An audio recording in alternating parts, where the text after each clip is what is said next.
ونصلي على رسوله الكريم اما بعد۔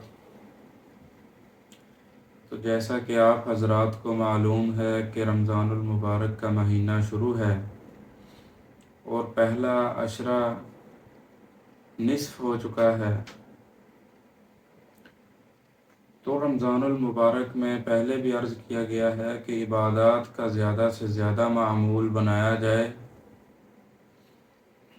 رمضان المبارک میں ہر عبادت کا ثواب جو ہے وہ 70 گنا زیادہ ہو جاتا ہے۔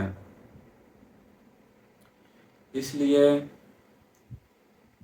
کوئی بھی حقیر سے حقیر نیکی، چھوٹی سے چھوٹی نیکی کو بھی حقیر سمجھ کر چھوڑنا نہیں چاہیے، اور کسی گناہ کو حقیر سمجھ کر اس کو کرنا نہیں چاہیے۔ تو رمضان المبارک کا پہلا عشرہ جو ہے یہ رحمت کا عشرہ ہے۔ اس کی دعا یہ ہے، رب اغفر وارحم وانت خیر الراحمین۔ تو اب بات کرتے ہیں کہ رمضان المبارک کی افضل ترین عبادت کون سی ہے۔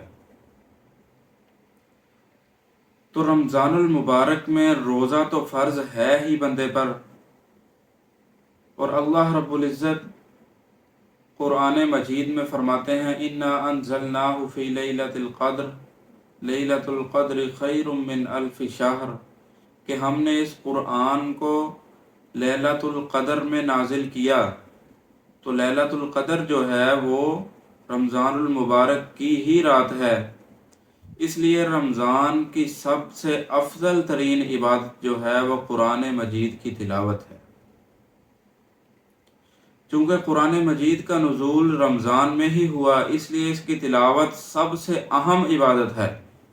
اس کے علاوہ ذکر اللہ اور استغفار کی کثرت بھی ہونی چاہیے، اور صلاۃ التسبیح اور نماز تہجد کا اہتمام بھی کرنا چاہیے۔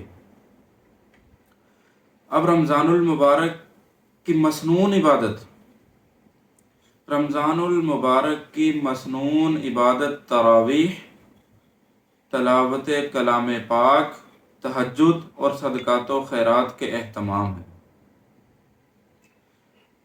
جیسا کہ یہ بھی آپ کو معلوم ہے کہ رمضان المبارک میں شیاطین جو ہیں وہ بند کر دیے جاتے ہیں، تو اس لیے رمضان المبارک میں شیطان وسواس بھی نہیں ڈال سکتا۔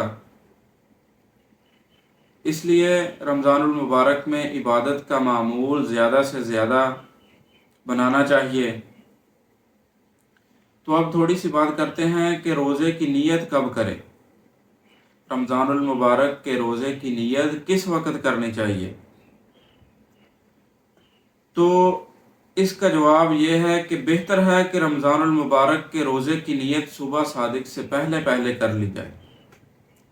اگر صبح صادق سے پہلے رمضان کا روزہ رکھنے کا ارادہ نہیں تھا، صبح صادق کے بعد ارادہ ہوا تو روزہ رکھ ہی لینا چاہیے تھا۔ تو اگر صبح صادق کے بعد کچھ کھایا پیا نہیں تو نیت صحیح ہے، نیت کر لے وہ۔ پھر اگر کچھ کھایا پیا ہو تو پھر اس کا روزہ نہیں ہوگا۔ اگر کچھ کھایا پیا نہ ہو تو دوپہر 1 گھنٹہ پہلے یعنی نصف النہار شرعی سے پہلے تک رمضان شریف کے روزے کی نیت کر سکتے ہیں۔ رمضان شریف کے روزے میں بس اتنی نیت کر لینا بھی کافی ہے کہ آج میرا روزہ ہے، یا رات کو نیت کر لے کہ صبح میں نے روزہ رکھنا ہے، یہ نیت کافی ہے۔ اب نصف النہار شرعی سے پہلے روزے کی نیت کرنا چاہیے۔ جواب یہ ہے کہ پہلے یہ سمجھ لیا جائے کہ نصف النہار شرعی کیا چیز ہے۔ نصف النہار دن کے نصف کو کہتے ہیں، اور روزہ دار کے لیے صبح صادق سے دن شروع ہو جاتا ہے۔ پس صبح صادق سے لے کر غروب آفتاب تک پورا دن ہوا، اس کے نصف کو نصف النہار شرعی کہا جاتا ہے، کیونکہ روزہ دار کے لیے جو شرعی دن ہے وہ صبح صادق سے شروع ہوتا ہے، اس لیے اس دن کے آدھے کو نصف النہار شرعی کہا جاتا ہے۔ سورج نکلنے سے لے کر غروب تک کو عرفاً دن کہا جاتا ہے۔